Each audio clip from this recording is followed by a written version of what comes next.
Salut à toi, aujourd'hui on ne parle pas de jardinage mais d'écologie interne. Je vais utiliser un extrait de mon roman pour t'en parler et te faire comprendre que chaque plante a un endroit où elle peut se développer et croître. Mais contrairement à elle, toi tu peux vivre partout et c'est bien ça le problème. Pourtant il existe un endroit lumineux, chaleureux, adapté à tes besoins et tes valeurs et quand tu l'auras trouvé ou créé, tu te sentiras bien mieux. Aujourd'hui c'est Vincent, le héros de mon roman et le sage au bonnet rouge qui vont nous aider à faire un pas de plus vers cette vie riche, épanouie et pleine de sens.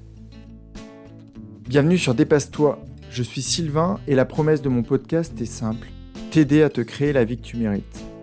Quand je ne suis pas devant le micro, j'accompagne les personnes sensibles à se transformer.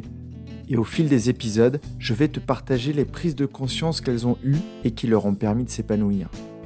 Tu vas comprendre entre autres comment mieux te connaître, avoir de belles relations, apaiser ton mental et trouver ta place, celle où tu te sentiras aimé et reconnu à ta juste valeur. Si tu veux profiter de tout ce que j'ai à t'offrir, abonne-toi à mon courrier privé sur sylvainviens.com. Installe-toi confortablement, je te souhaite une très belle écoute. Comme je te le disais dans l'introduction de l'épisode, je vais te présenter un extrait de mon roman. Je ne vais pas trop t'en dire pour ne rien dévoiler de l'intrigue initiale. Il faut juste que tu saches que Vincent, c'est le héros de mon roman et que depuis 5 jours, il rencontre un homme au bonnet rouge qu'il a rencontré sur les pistes et avec qui il échange. Aujourd'hui, ils ont décidé de changer d'environnement et ils se retrouvent dans le spa d'Avoria, dans un hammam. Et je te laisse découvrir la scène. Et à la fin de la lecture, je te proposerai 2 réflexions. À peine assis, le coach installé à ma droite pose le doigt sur son tatouage et me montre une plante. Une petite plante verte sans peau, des racines apparentes. Après un court silence, la discussion démarre à voix basse pour ne pas déranger les personnes alentour. Vincent, une idée de ce que pourrait représenter ce symbole, me demande-t-il doucement. Comme ça, la première chose qui me vient, c'est la nature et son importance pour le bien-être. J'imagine que le message est bien plus profond, répondis-je en observant son tatouage. Oui et non, réplique-t-il avec le sourire. Je me le suis tatoué pour me rappeler que le meilleur remède à tous nos maux est la nature. Nos ancêtres vivaient en harmonie avec elle, alors que nous l'avons recouverte de béton. Si un extraterrestre atterrissait ici, il pourrait même penser que la nature est apparue en second lieu, s'appropriant des espaces entre les bâtiments et les routes. Nous avons fait l'erreur de nous déconnecter de la terre-mère et de ses bienfaits. J'en suis conscient. Je me sens vraiment bien dans la nature. Peux-tu m'expliquer ce qu'elle nous procure, lui demandai-je. Tu es naturellement en pleine conscience.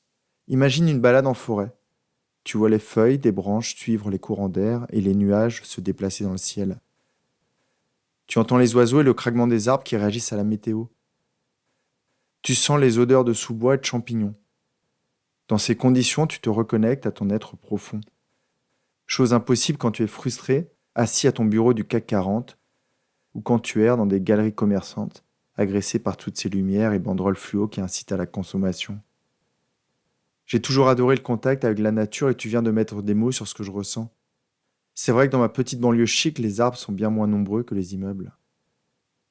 Je ne sais pas si c'est la discussion qui me donne un gros coup de chaud, mais je fais signe au coach que j'ai besoin d'une pause. Il sort avec moi. Dès que la porte s'ouvre, la chaleur du hammam me quitte lentement. Je me dirige vers la douche pour me rafraîchir. Les premières gouttes d'eau froide me saisissent. Je retrouve les sensations que j'aime tant lors de mes baignades dans l'océan.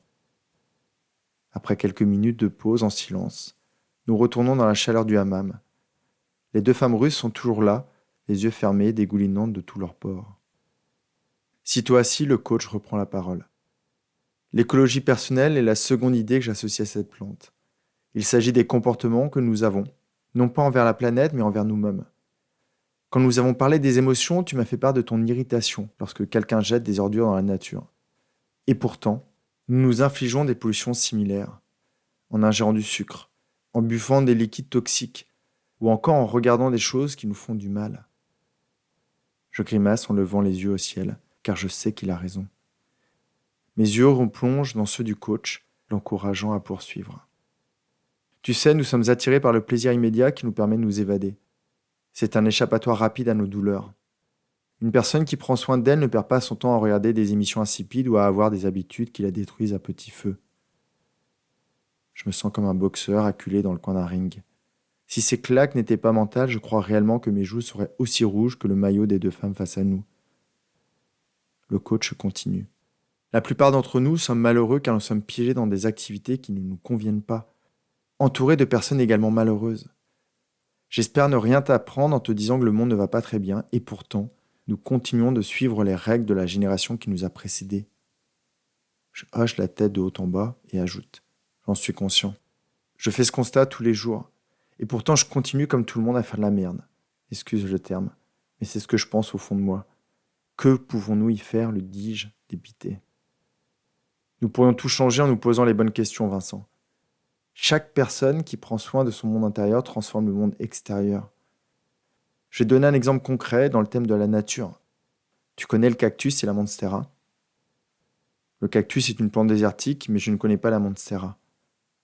La monstera est une grande plante aux feuilles vertes et épaisses qui vit sous la canopée, dans un environnement très humide et ombragé. Le cactus, que tu connais déjà, est adapté à la sécheresse, là où l'eau est rare. Vincent, es-tu d'accord pour dire que leur cohabitation est impossible ? Oui, elles ont des besoins différents. Imagine maintenant qu'un Tunisien offre un cactus à un Brésilien ou à un Costa-Ricain. À ton avis, que se passerait-il ? Ça me paraît évident, le cactus ne serait pas adapté, il mourrait. Et la monstera offerte au Tunisien ? Elle mourrait aussi. Pour l'humain, c'est différent. Il a une grande capacité à s'adapter. Même si son environnement lui est hostile, il ne va pas mourir. Tu vois où je veux en venir ? Je pense que oui. Dans un environnement hostile, l'humain survit mais se sent malheureux. Le coach reprend la parole.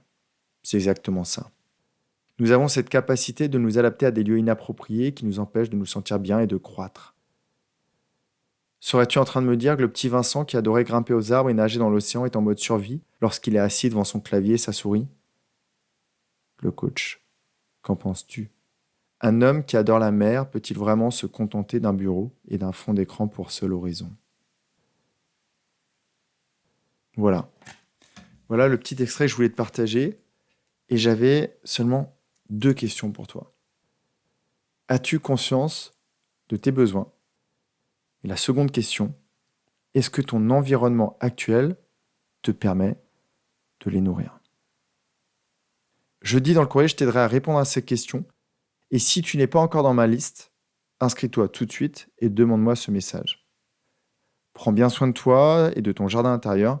J'espère que ce court extrait t'aura donné envie de t'offrir mon roman. Je te souhaite une magnifique journée. Bye bye. Si ce que tu as entendu t'a plu, je t'invite à continuer ton cheminement sur mon site sylvainliens.com. Et avant de poursuivre, pense à t'abonner à mes épisodes ici même sur la plateforme d'écoute et pense à partager ce message avec une personne qui t'est chère et qui, comme toi, mérite une vie riche et épanouie.